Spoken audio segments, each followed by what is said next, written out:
네, 계속 보겠습니다. 네. 179조 볼게요. 179조 특허의 효력상실 및 승계인데요. 예, 제목이 좀 특이해요. 이렇게 나오면 요걸 그대로 써야 되는데 이 제목을 못 외우면 안 돼요. 제목을 외우세요. 일단은 요 제목 자체의 별표. 제목. 특허의 효력상실과 특허 취소가 뭐가 달라요? 아니 특허가 취소되면 효력상실 되는 거 아닙니까? 그렇지요. 그런데 여기서는 특허 취소만이 효력상실 사유가 아니라는 거예요. 이럴 수 있잖아요. 취소된 건 아주 좀 불미스럽게 취소가 된 건데 나 이제 돈 많이 벌었어. 이제 창고 안 해. 더 이상 운영하지 않기로 마음먹으면 특허 효력상실이 되는 거지 뭐. 또 죽었어. 사망. 이런 것도 그렇죠. 그러니까 보세요. 여기 특허 취소 있죠. 4번에. 특허 취소는 분명히 특허의 효력상실 사유인데 그것만이 아니라 하나, 둘, 셋, 세 개의 효력상실 사유가 더 있다라는 거예요. 그러니까 지금 뭔가 물고 가요. 아까 보세요. 반입정지 사유가 있었는데 반입정지를 1년 이내에 3번 이상 하게 되면 삼진 아웃. 맞죠? 그것도 이렇게 물고 가는데 또 특허 취소가 되면 또 특허 효력 상실 이렇게 가는 거예요. 근데 여기 보시면은 특허 효력 상실 사유에 1호와 2호가 이렇게 생겼어요. 특허 보세고 운영하지 아니하게 됐대. 나 이제 창고 안 해. 두 번째는 뭐예요? 해산 사망. 해산이라는 거는 누구한테 쓰는 말이에요? 법인에게 쓰는 말이죠. 법인. 예, 임산부에 쓰는 말이 아니라 말이에요. 법인은 해산이고 개인은 사망이고 그러잖아요. 그러니까 요거 두 개, 특별히 이 사유가 상당히 중요한데요.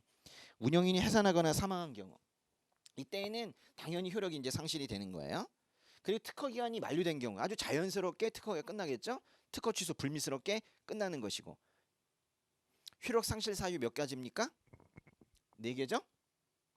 이게 제목입니다. 일단 특허 효력 상실 여기부터죠. 특허 제가 이제 여기 별명을 할 거예요.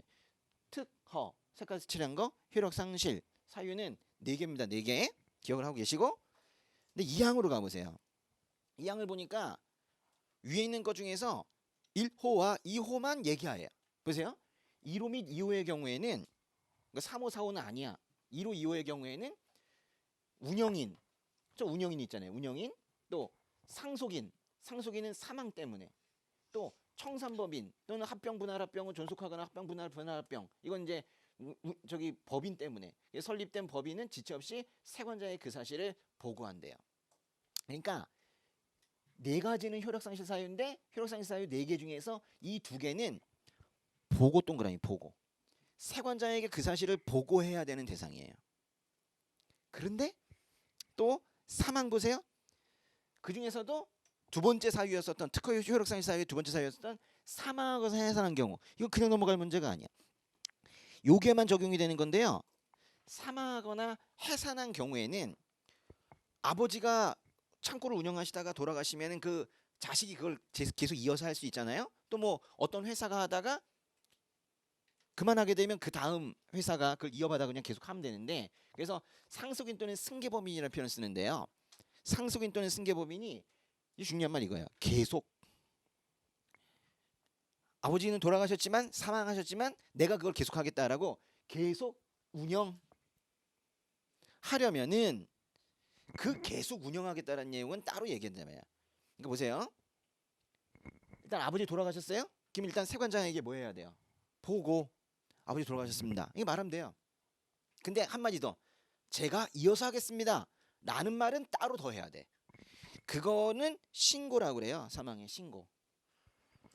여기서 이 범주를 잘 알아야 돼요. 효력상실 사유 4개, 보고 사유 2개, 신고 사유 하나. 에? 그거예요. 잘하죠. 그리고 이 사망부터 좀 밑에 5항까지 묶으세요. 이게 다 신고 얘기야. 이제는 좀 더 나아가는 거죠. 왜냐하면 제가 그걸 대신하겠습니다. 제가 계속 이어서 하겠습니다. 제가 상속받은 사람입니다. 이렇게 얘기하는 거잖아요. 운영하려면 이제 세관장에 신고해야 되는데 여기 숫자 외워야 되네요. 사망하거나 해산한 날부터 30일 이내에 세관장에게 신고하도록 되어 있습니다.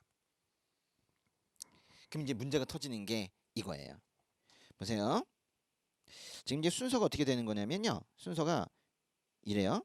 한번 이렇게 손 하나 그어보세요. 해산하거나 사망을 했다 만약에. 법인이 해산을 하거나 개인이 사망을 했어. 그럼 그 다음에 해야 되는 건 뭐예요? 제일 먼저 해야 되는 거? 보고지 보고. 지금 해산 사망 얘기가 1항에 있었던 것이고 보고 얘기가 2항에 있었잖아요. 그렇죠? 근데 이제 그 다음에 해야 되는 건 뭐예요? 그런데요 제가 계속하겠습니다 라고 이제 신고해야지. 신고. 제가 지금 왜 이렇게까지 하는 것 같아요? 여긴 지금 이 한 단어 한 단어 보고를 신고라고 쓰면 지금 2항 3항 섞이는 거기 때문에 틀린단 말이야. 여기 이런 걸 정확하게 써야 되는 거예요. 신고 해야 되잖아요. 근데 이제 신고를 해야 되는데 언제까지 신고해야 된대요? 아 요게 있네. 그죠? 여기부터 여기까지. 그죠? 여기까지가 30일이네요. 해산 사망한 날부터 30일 이내에 신고해야 된다는 거예요. 그러면은 여기 잘 보세요. 요 해산했을 때까지, 요 해산 사망할 때까지, 그리고 또 신고 이후 여기까지와 이 이후 있죠. 응? 이 이후. 이 앞에 부분은 이거는 이제 쉽게 말하면 이제 아버지의 이제 특허로 보는 거예요. 이제 뒤쪽에 이제 제가 계속 하겠습니다. 이제 뒤쪽으로는 이제 이거는 뒤쪽은 아들의 특허로 보면 되겠죠. 그렇죠? 그럼 이 중간에 여기 지금 공백 상태. 아버지는 이 세상 사람이 아니고 아들은 아직 세관장이 모를 때.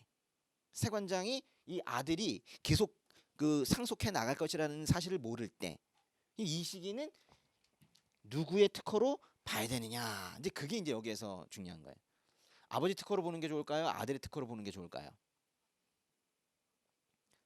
아버지는 이 세상 사람이 아니고 아들은 몰라. 어쨌거나 법률적인 효력이 죽은 사람한테 나타날 수는 없어요. 그럼 누구의 특허로 봐야 되겠어요? 소급해서. 그죠?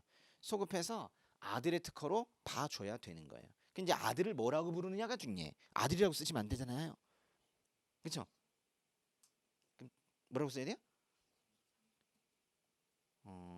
상속인이냐 피상속이냐 이 말이 중요한 건데 상속은요 상당히 슬픈 말이에요.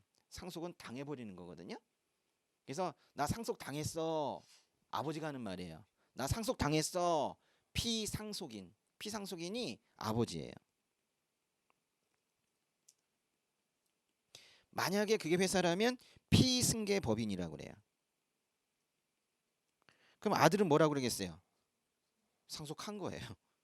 상속인, 승계법인. 근데 이제 중요한 것은 이 공백 기간이 바로 상속인, 승계법인의 특허로 본다는 거예요. 이게 중요한 것이죠. 예. 그렇게 법이 되어 있는지 한번 보세요. 사항으로 가보세요. 사항. 위에 보시면 상속인 때는 승계법인이 신고를 했을 때는 이 신고라는 건 제가 계속 운영하겠습니다라는 신고예요. 신고의 내용을 알아야 돼. 사망하거나 해산한 날부터 신고를 한 날까지의 기간에 있어서 누구의 특허로 본다? 이 끝부분이 여기 중요한 거예요. 이 끝부분을 잘못 쓰면 그냥 전체가 점수가 안 나오는 거예요. 이게 결론이니까. 누구의 특허로 본다? 상속인 또는 승계법인 아들의 특허로 본다. 최소한 살아있는 사람의 특허로 봐야 되지 않느냐? 이 얘기예요. 소급한 거죠. 바로 이 부분이요. 여기 이 부분이 이게 사항인 거예요. 사항. 이 구조가 이렇게 된 거예요. 1항, 2항, 3항, 4항에 나온 얘기죠. 5항은요. 운영인의 결격 사유죠. 운영인의 결격 사유에 해당이 되게 되면 이 특허 승계도 할 수 없다라는 얘기입니다. 요거예요. 그러니까 승계라는 말을요. 굳이 뭐 쓴다고 한다면은 사실은 승계라는 말은 2항부터 승계라는 말을 쓸 수는 있어요. 승계하기 위한 전 단계로 보고하고 승계하겠다라는 신고하고 신고 얘기 쭉 하는 거예요. 그래가지고 제목이 뭐냐면은 제목이 뭐예요? 특허 효력상실 및 승계. 그래서 크게 본다면 이렇게 잘라낼 수 있어야 돼요. 1항이 특허 효력상실이고 나머지가 승계 관련된 내용인 겁니다. 승계 관련된 내용에는 두 단어를 꼭 알아야 돼. 보고와 신고. 뭐랑 뭐? 보고와 신고. 그러니까 승계라는 단어가 이제 시험에 딱 나오면 보고 신고 쓰라는 거구나. 보고 신고 쓰라는 거구나. 이거예요. 보고 신고를 섞어 쓰면 안 돼. 이거 정확하게 나눠서. 이게 아주 그 수험생들이 가장 모호하게 대충 그냥 막 섞어서 쓰는 그런 내용이에요. 절대 그러시면 안 되고 이건 아주 정확하게 채점 기준이 있을 겁니다.